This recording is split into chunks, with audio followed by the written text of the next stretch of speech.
Salam, selamat pagi, jemaat yang terkasih. Daud di dalam Mazmur 23 mengatakan, Tuhan adalah gembalaku, takkan kekurangan aku. Hal tersebut memperlihatkan bahwa Daud mempersaksikan Allah dalam karya nyata. Maka dari itu, marilah kita bersama-sama memasuki ibadah pada hari ini dengan memuji nama Tuhan, dan ibadah saat ini akan dipimpin oleh Bapak Vikaris Samuel Prayoga, SSI.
Jemaat yang terkasih beserta para simpatisan yang kami hormati, marilah kita bersama-sama mengkhususkan ibadah pada pagi hari ini dengan pengakuan yang demikian, bahwa ibadah kita saat ini berlangsung di dalam nama Tuhan, pencipta langit dan bumi.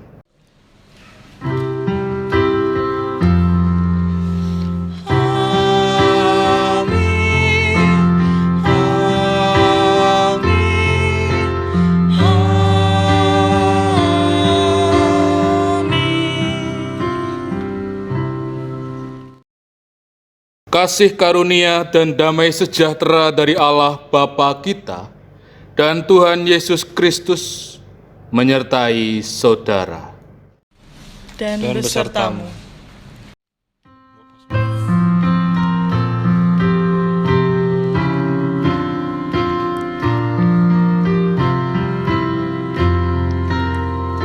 Segala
Jemaat yang terkasih, Tuhan berfirman kepada kita melalui Injil Matius pasal 22 ayat 37 sampai 40. Firman Tuhan berkata demikian. Jawab Yesus kepadanya, "Kasihilah Tuhan Allahmu dengan segenap hatimu dan segenap jiwamu dan segenap akal budimu." Itulah hukum yang terutama dan yang pertama. Dan hukum yang kedua yang sama dengan itu ialah, kasihilah sesamamu manusia seperti dirimu sendiri. Pada kedua hukum inilah tergantung seluruh hukum Taurat dan kitab para nabi. Jika kita bercermin pada hukum kasih ini, nyata sekali setiap dosa dan pelanggaran kita di hadapan Tuhan. Untuk itu, marilah kita bersama-sama menyesali setiap dosa dan pelanggaran kita di hadapan Tuhan, seraya berdoa. Tuhan, kami menyadari bahwa di dalam perjalanan hidup kami masih sering tidak mendengarkan, tidak patuh, dan tidak taat pada firman Tuhan. Untuk itu ya Tuhan, dengan segala kerendahan hati, kami sujud memohon pengampunan Tuhan. Kiranya Tuhan Yesus Kristus memberikan pengampunan kepada kami. Amin.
Jemaat yang terkasih, selaku hamba Tuhan, perkenankan saya untuk menyampaikan bahwa setiap orang yang dengan rendah hati dan mengakui setiap dosa dan pelanggarannya di hadapan Tuhan, Tuhan yang penuh kasih dan penuh rahmat mengaruniakan kepada kita pengampunan melalui berita anugerah yang tertulis dari surat 1 Petrus pasalnya yang kedua ayat 25.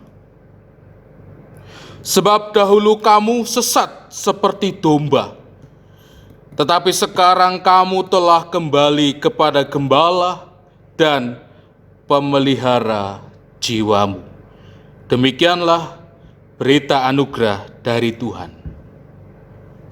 Salam damai bagi saudara sekalian.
Mari Bapak Ibu, sebelum kita mendengarkan firman Tuhan, kita bersatu di dalam doa.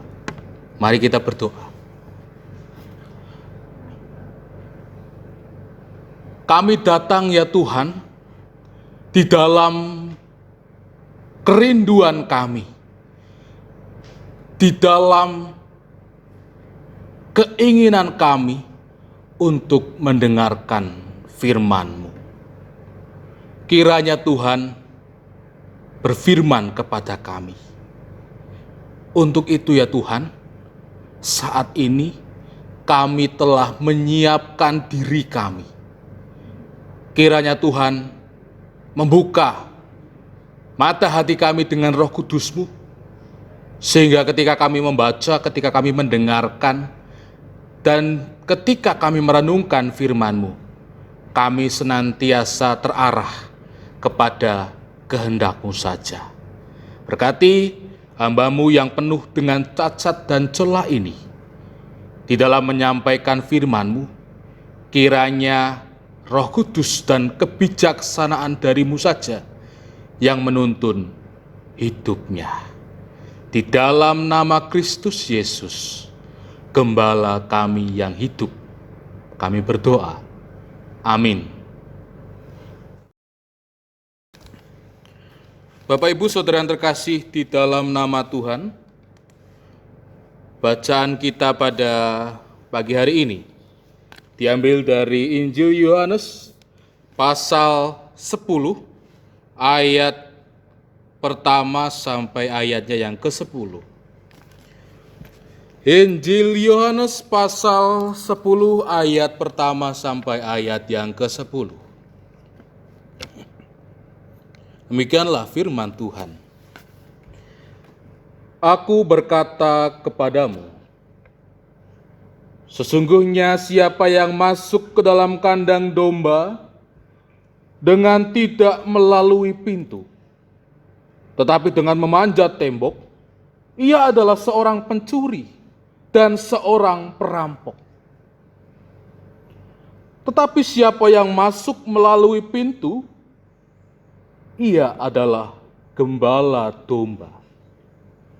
Untuk dia penjaga membuka pintu, dan domba-domba mendengarkan suaranya, dan ia memanggil domba-dombanya masing-masing menurut namanya, dan menuntunnya keluar. Jika semua dombanya telah dibawanya keluar, ia berjalan di depan mereka, dan domba-domba itu mengikuti dia, karena mereka mengenal suaranya. Tetapi seorang asing pasti tidak mereka ikuti, malah mereka lari daripadanya, karena suara orang-orang asing tidak mereka kenal. Itulah yang dikatakan Yesus dalam perumpamaan kepada mereka. Tetapi mereka tidak mengerti apa maksudnya ia berkata demikian kepada mereka. Maka kata Yesus sekali lagi, "Aku berkata kepadamu, sesungguhnya akulah pintu ke domba-domba itu. Semua orang yang datang sebelum aku adalah pencuri dan perampok, dan domba-domba itu tidak mendengarkan mereka. Akulah pintu, barang siapa masuk melalui aku, ia akan selamat, dan ia akan masuk dan keluar, dan menemukan padang rumput. Pencuri datang hanya untuk mencuri, dan membunuh, dan membinasakan. Aku datang supaya mereka mempunyai hidup dan mempunyainya dalam segala kelimpahan." Demikianlah Injil Yesus Kristus.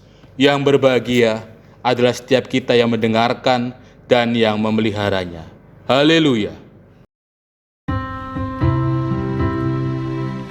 Haleluya, haleluya, haleluya.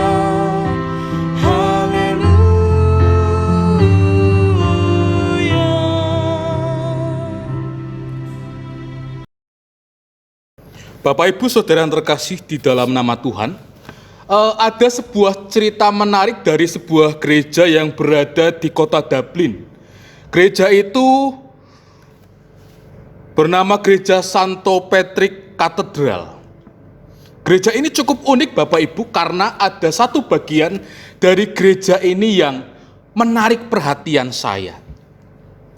Diceritakan di sebuah gereja ini terdapat sebuah pintu kuno yang memiliki julukan sebagai The Door of Reconciliation atau pintu perdamaian. Tetapi anehnya, pintu perdamaian ini justru memiliki dalam tanda kutip kecacatan. Kecacatan seperti apa? Konon katanya telah terjadi perselisihan yang sangat luar biasa antara dua keluarga yang bernama Tuan Butlers dari Ormonde dan Tuan Fitzgerald dari Kildare. Kedua orang ini berselisih luar biasa karena mereka memperebutkan kedudukan yang prestis sebagai deputi daerah sana. Mereka bertarung bahkan sampai bertengkar untuk mempertahankan siapa yang pantas menduduki posisi tersebut. Hingga perselisihan ini memuncak, membuat Tuan Butlers kemudian melarikan diri. Ia bersembunyi ke sebuah ruang di dalam gereja tersebut, di Gereja Santo Patrick Cathedral. Dan ternyata Tuan Fitzgerald pun akhirnya menemukan keberadaan Tuan Butlers di sebuah ruang di gereja tersebut. Akhirnya kedua orang yang telah berselisih paham ini berjumpa dengan dibatasi oleh sebuah pintu. Anehnya Bapak Ibu, ketika Tuan Fitzgerald dan Tuan Butlers yang semula mereka saling berselisih paham, mereka saling berkelahi, mereka saling memperebutkan kekuasaan, Di pertemuan itu, Tuan Fitzgerald menawarkan tawaran perdamaian kepada Tuan Butlers. Apakah serta-merta perdamaian itu langsung diterima oleh Tuan Butlers? Tidak. Karena Tuan Butlers merasa ini sebuah jebakan. Jebakan yang akan mencelakakan Tuan Butlers. Tetapi ternyata Tuan Fitzgerald ini membuktikan perkataannya dengan cara ia kemudian mencari kampak, kemudian ia melubangi pintu itu supaya ia dapat mengulurkan tangannya sebagai simbol tanda perdamaian yang ia tawarkan. Kemudian dari sinilah kedua orang yang tadinya berkelahi, kedua orang yang tadinya bertengkar, ketika Fitzgerald berusaha untuk mengulurkan tangannya melewati sebuah pintu, perdamaian itu dapat terjadi. Sejak saat itulah pintu itu memiliki julukan sebagai The Door of Reconciliation. Mungkin nanti multimedia bisa menayangkan gambar-gambarnya. Nah, Bapak, Ibu, dan saudara yang terkasih di dalam nama Tuhan, seringkali di dalam kehidupan kita akan menjumpai berbagai macam persoalan. Kita akan seringkali menjumpai perselisihan, kekecewaan. Itu tidak dapat dipungkiri. Tetapi ternyata di dalam persoalan perselisihan, perkelahian yang mungkin terjadi di dalam hidup kita bisa masuk melalui sebuah pintu. Di mana melalui pintu itu, ketika kita berada di dalam sebuah ruangan kita merasa aman, dan ketika kita keluar dari pintu itu, kita akan menjumpai kesejahteraan dan perdamaian yang terjadi. Nah, Bapak, Ibu, dan saudara yang terkasih di dalam Tuhan, ini sesuai dengan tema yang akan kita renungkan bersama-sama, yaitu mempersaksikan Allah dalam karya nyata. Mempersaksikan Allah dalam segala aspek kehidupan kita. Di mana persoalan mungkin terjadi, tetapi Allah tetap bekerja. Bahkan dalam hal sederhana seperti sebuah pintu yang disimbolkan sebagai pintu perdamaian. Untuk itu, kita akan bersama-sama mempergumulkan tema kita pada saat ini, supaya kita dapat mempersaksikan Allah dalam karya nyata. Bagaimana kita bisa melakukannya dalam hidup kita sehari-hari. Kita bisa belajar dari bacaan Injil yang baru saja kita baca bersama-sama. Dari Injil Yohanes pasal 10 ayat 1 sampai ayat 10. Injil ini memberikan gambaran tentang sebuah relasi yang harmonis antara gembala yang baik dan domba yang baik. Kedua relasi ini terjalin, saling mendengarkan dan saling mematuhi satu dengan yang lain. Gembala akan mengorbankan dirinya untuk domba-dombanya, demikian juga domba-dombanya akan patuh dan taat kepada gembalanya. Memang gambaran Tuhan sebagai gembala itu sudah tidak asing lagi di telinga kita sebagai orang percaya. Bahkan gambaran sebagai Tuhan sebagai gembala ini juga cukup banyak terdapat di dalam Alkitab. Contohnya Mazmur 23 misalnya, ketika kita melihat penghayatan iman dari Daud yang menyaksikan bagaimana cara kerja Allah yang ia gambarkan sebagai seorang gembala yang akan membawa ia ke padang rumput yang subur, ke air yang tenang, yang akan menjaga ia dari mara bahaya. Gambaran inilah yang dihayati oleh Daud, bahwa ia akan senantiasa dijaga oleh Sang Gembala Agung. Tetapi Bapak, Ibu, dan saudara yang terkasih, pernahkah kita juga membayangkan bahwa gambaran Tuhan sebagai Sang Gembala dan kita sebagai posisinya kawanan domba-dombanya juga terdapat sisi gelap, sisi yang sangat memprihatinkan, di mana kita jika memposisikan diri sebagai domba atau kawanan domba, kita juga dapat berpotensi tersesat, kita berpotensi dapat dicuri dan dirampok, serta kita berpotensi untuk dimangsa hewan buas. Artinya, di dalam kehidupan kita yang penghayatan iman kita kepada Tuhan sebagai Sang Gembala, yang memang memberikan kesejahteraan kepada kita, tidak serta-merta membuat kita dapat berjalan seenaknya sendiri, dapat berjalan semau kita sendiri. Kita juga diajak untuk bersama-sama belajar pada firman Tuhan saat ini.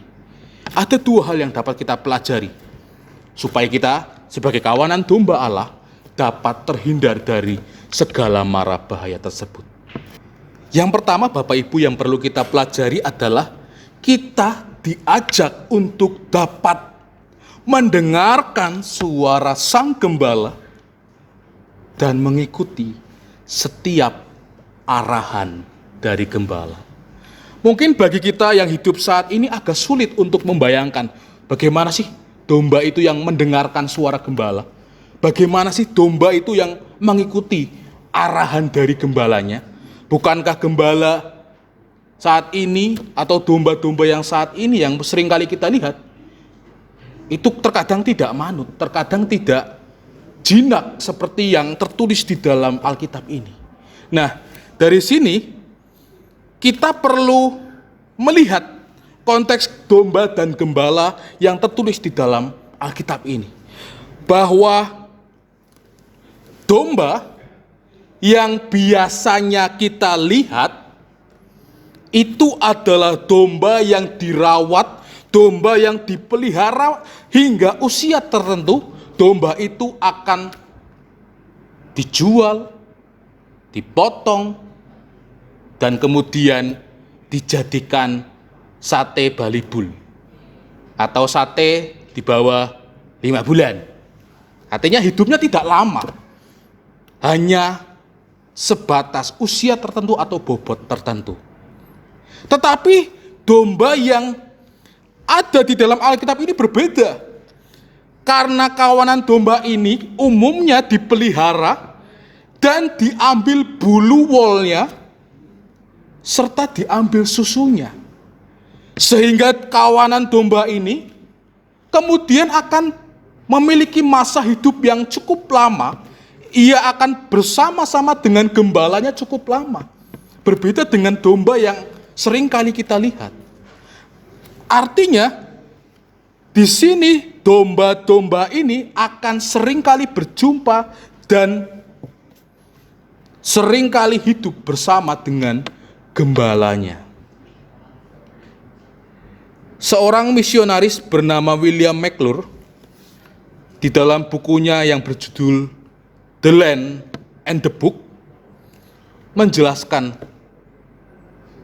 dan memberikan gambaran kepada kita bahwa seorang gembala itu terbiasa akan memanggil kawanan dombanya dengan suara yang khas yang tidak dapat ditirukan oleh orang-orang lain. Contohnya misalnya ya, atau domba itu kemudian akan menghampiri gembalanya. Domba-domba itu akan berlari menuju gembalanya.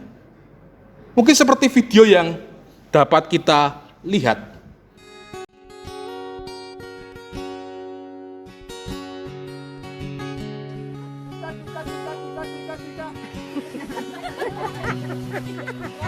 One more time.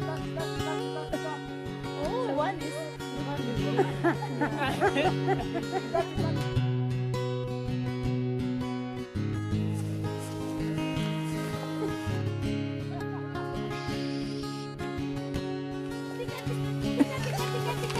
Louder! Tika, tika, tika, tika! Tika, tika, tika, tika! Tika, tika!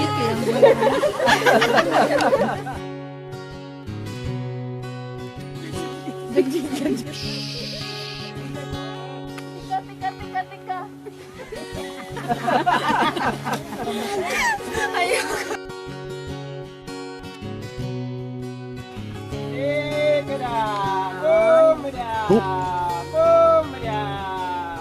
Look at them. Look at them.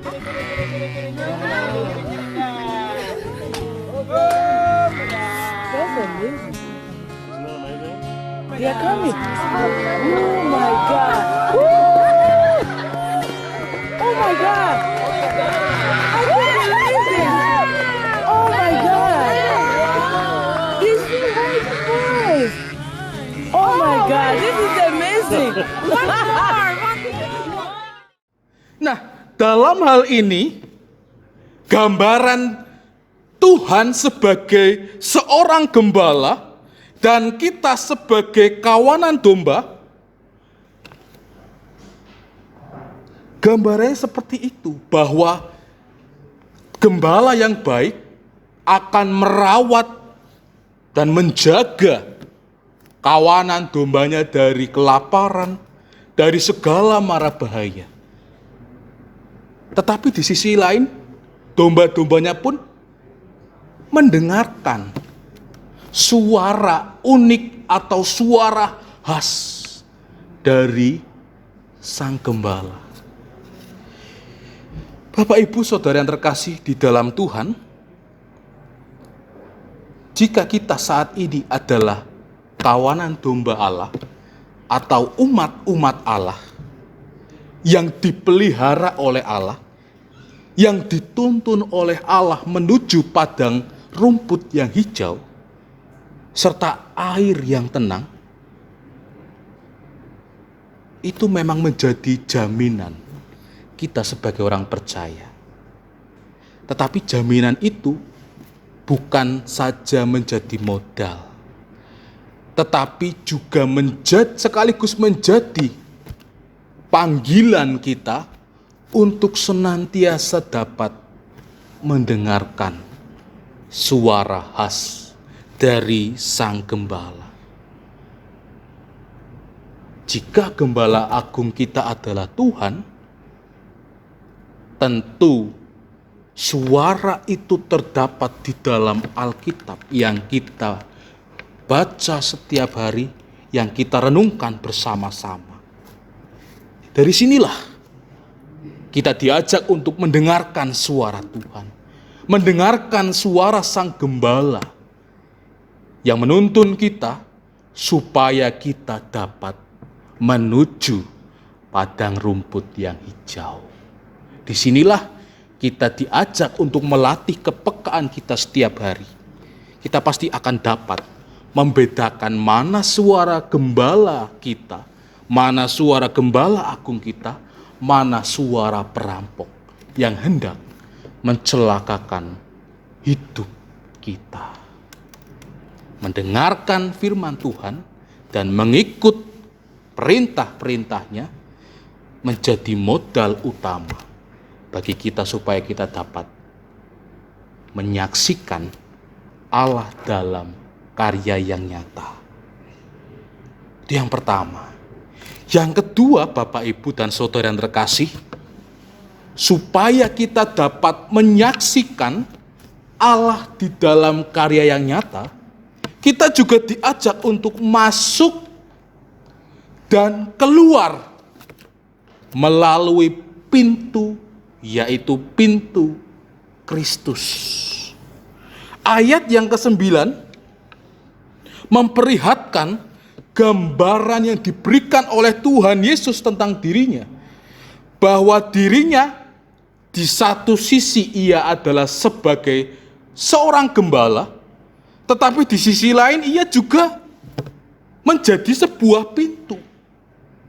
Apa maksudnya? Kok Tuhan Yesus digambarkan sebagai sebuah pintu? Akulah pintu. Kenapa Tuhan Yesus mengatakan seperti itu? Ternyata Bapak Ibu, kandang domba di dalam bacaan ini itu berupa hamparan tanah yang memiliki pagar yang kecil dan tembok terbuka yang cukup pendek. Dan di pagar atau tembok itu ada sebuah pintu atau lubang yang itu hanya dapat cukup untuk dimasuki oleh domba-domba. Nah, ketika malam hari, domba-domba ini akan masuk kandang. Di manakah posisi gembala? Posisi gembala yang menjaga kawanan domba ini tidak lain dan tidak bukan berdiri atau duduk atau tidur di dekat pintu. Bahkan ada yang mengatakan bahwa gembala itu ya tidurnya di pintu itu, supaya hewan buas tidak dapat masuk dan pencuri tidak bisa melewati pintu itu. Jadi, secara harafiah, ketika Tuhan Yesus mengatakan bahwa akulah pintu, ini hendak mengatakan bahwa Tuhan Yesus sebagai jaminan, sebagai pegangan hidup orang percaya bahwa melalui Dia sajalah ia dapat masuk kandang dengan nyaman dan ia akan keluar kandang menuju padang rumput yang hijau. Hanya melalui Tuhan Yesus saja kita dapat merasakan kenyamanan, keamanan, dan kesejahteraan. Saudara yang terkasih di dalam nama Tuhan, mungkin saat ini masih banyak orang yang bertanya di dalam hatinya atau secara lisan, di manakah posisi Allah ketika kita saat ini merasakan wabah, pandemi, atau kondisi fisik kita tidak baik, atau karir kita yang banyak mengalami kemunduran, atau bahkan ada yang mengalami PHK. Di mana letak Tuhan ketika kita mengalami hal ini? Bukankah ketika kita menjadi kawanan domba Tuhan, itu menjadi jaminan kita akan senantiasa berjumpa dengan padang rumput yang hijau dan air yang tenang. Tetapi ternyata Bapak Ibu dan saudara yang terkasih, menjadi kawanan domba Allah tidak serta-merta menjadi jaminan ketika kita tidak mau mendengarkan suara gembala kita, mendengarkan suara Tuhan yang menuntun dan membimbing kita supaya kita dapat menuju padang rumput yang hijau. Di sini kita diajak untuk bersama-sama melatih kepekaan kita setiap hari melalui firman Tuhan, melalui apapun itu, persekutuan, puji-pujian, itu dapat dipakai Tuhan supaya kepekaan kita terlatih dan kita senantiasa dapat membedakan di mana suara Tuhan sebagai gembala dan di mana suara si jahat yang hendak mencelakakan kita. Kita meyakini bahwa Tuhan adalah gembala yang baik. Gembala yang baik tidak akan pernah mencelakakan kita. Tetapi dari sinilah kita dipanggil kembali untuk menjadi kawanan domba yang senantiasa mengarahkan telinga kita kepada suara khas dari Sang Gembala. Seperti sebuah lagu dari Kidung Jemaat. Gembala baik bersuling nan mertu, membimbing aku pada air tenang, dan membaringkan aku berteduh di padang rumput hijau berkenan. Semuanya. Oh gembalaku itu Tuhanku, membuat aku tentram hening, mengalir dalam sungai kasihku, kuasa damai cerlang bening. Tuhan Yesus memberkati kita. Amin.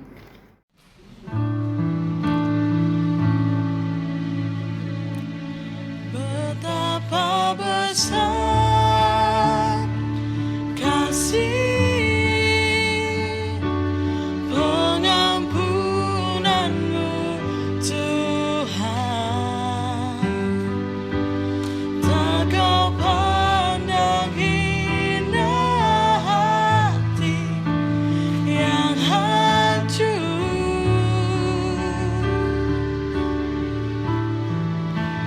Ku berterima kasih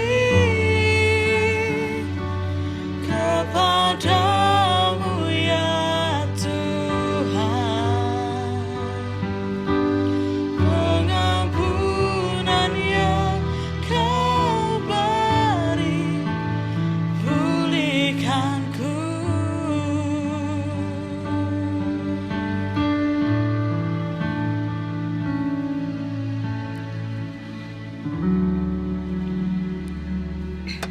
Mari Bapak Ibu kita menyatukan hati di dalam doa. Tuhan Sang Gembala Agung yang menjaga kami kawanan domba-domba-Mu dari segala mara bahaya yang senantiasa hendak mencelakai kami. Engkau yang membimbing kami kepada air tenang dan membaringkan kami di padang rumput yang hijau. Di dalam segala kerendahan hati, saat ini kami hendak menyatukan setiap permohonan dan seruan kami kepadamu. Dalam segala kesadaran dan kerapuhan kami mohon, biarlah kehendak-Mu saja yang terjadi. Tuhan Gembala kami, kini kami hendak berdoa bagi para pemimpin negeri ini yang sedang berjuang mengatasi pandemi COVID-19. Kiranya Engkau saja yang memberikan hikmat, memberikan kekuatan, memberikan kebijaksanaan dan pertolongan kepada mereka. Kami pun berdoa bagi setiap anggota jemaat maupun simpatisan yang saat ini sedang berada dalam kesusahan, bahkan duka karena wabah ini. Kiranya Engkau yang mengulurkan tangan-Mu untuk menolong dan menghibur kami. Bagi jemaat dan masyarakat yang sedang dalam kesulitan ekonomi, kiranya Tuhan memberikan pertolongan dan bukakanlah jalan supaya segala kebutuhan mereka dapat tercukupi. Ajari kami pula ya Tuhan, untuk menjadi jemaat yang saling peduli satu dengan yang lain. Sebab melalui kepedulian kami ini, Kami yakin dari sanalah berkat Tuhan mengalir. Bagi mereka yang sedang mengalami sakit dan kelemahan tubuhnya, berikanlah mereka pengharapan dan semangat, sehingga mereka dapat melalui masa-masa sulit ini dengan uluran tangan pertolongan-Mu. Bagi keluarga atau saudara yang merawatnya, kiranya Tuhan memberikan kekuatan dan kesetiaan di dalam merawat mereka, sehingga saudara-saudara kami ini dapat kembali pulih, dapat disembuhkan melalui karya Tuhan yang terjadi. Inilah doa kami ya Tuhan, yang kami sempurnakan dalam doa yang Engkau ajarkan kepada kami. Bapa kami yang ada di surga, dikuduskanlah nama-Mu, datanglah kerajaan-Mu, jadilah kehendak-Mu di bumi seperti di surga. Berikanlah kami hari ini makanan kami yang secukupnya, dan ampunilah kami akan kesalahan kami, seperti kami juga mengampuni orang yang bersalah kepada kami. Dan janganlah membawa kami ke dalam pencobaan, tapi lepaskanlah kami daripada yang jahat. Karena Engkaulah yang punya kerajaan, kuasa dan kemuliaan, sampai selama-lamanya. Amin. Bersama dengan gereja di segala abad dan tempat, marilah kita mengikrarkan pengakuan iman percaya kita seturut dengan pengakuan iman rasuli yang demikian. Aku percaya kepada Allah Bapa yang Maha Kuasa, Khalik langit dan bumi, dan kepada Yesus Kristus, anaknya yang tunggal Tuhan kita, yang dikandung daripada Roh Kudus, lahir dari anak darah Maria, yang menderita di bawah pemerintahan Pontius Pilatus, disalibkan, mati dan dikuburkan, turun ke dalam kerajaan maut.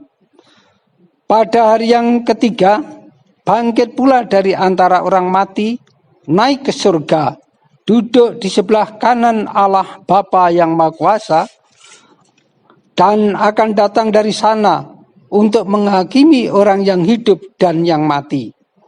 Aku percaya kepada Roh Kudus, gereja yang kudus dan am, persekutuan orang kudus, pengampunan dosa, kebangkitan daging, dan hidup yang kekal. Mari kita masuk pada persembahan.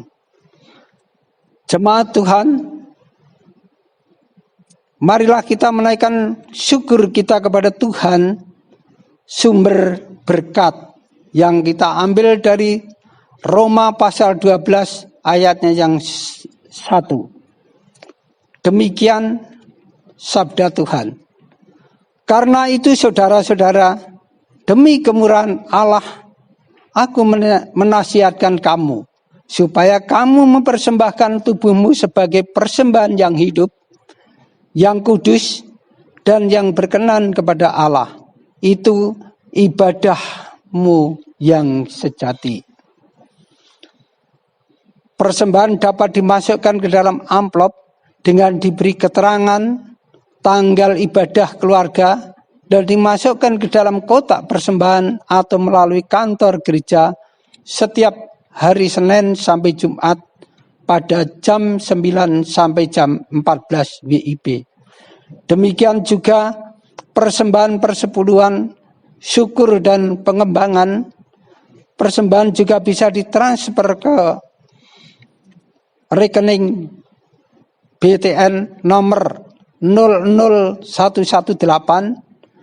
0155000151 atas nama GKJ Banyumanik dengan diberi keterangan jenis persembahannya.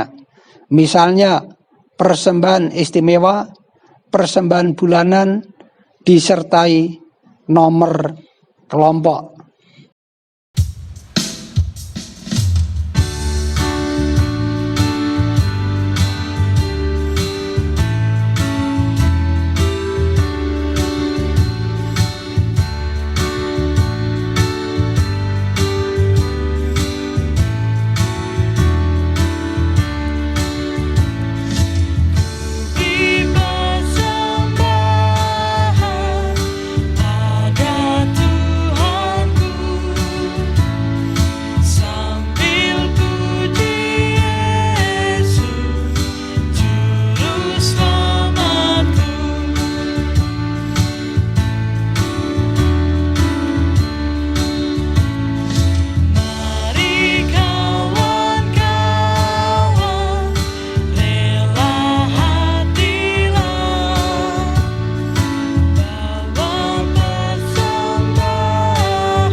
Mari kita berdoa untuk persembahan.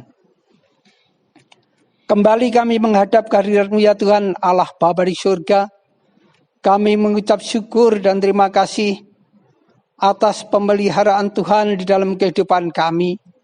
Dan Tuhan telah melimpahkan berkat setiap kehidupan di dalam keluarga kami masing-masing. Saat ini Tuhan, kami menghaturkan persembahan yang sebagian kami terima dari Tuhan. Kiranya Tuhan terima dan Tuhan kuduskan agar persembahan ini menjadi sarana pelayanan kami di GKJ Banyumanik. Amin.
Bapak Ibu, jemaat yang terkasih, arahkanlah hatimu kepada Tuhan.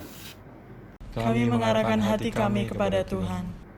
Pergilah dalam kuasa kebangkitan Kristus. Kami pergi dalam kuasa kebangkitannya. Kristus telah bangkit. Syukur kepada Tuhan. Terpujilah Tuhan. Kini dan selamanya. Kita akan menerima berkat dari Tuhan. Tuhan memberkati kita dan melindungi kita. Tuhan menyinari kita dengan wajah-Nya dan memberi kita kasih karunia. Tuhan menghadapkan wajah-Nya kepada kita dan memberi damai sejahtera. Amin.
Selamat hari Minggu.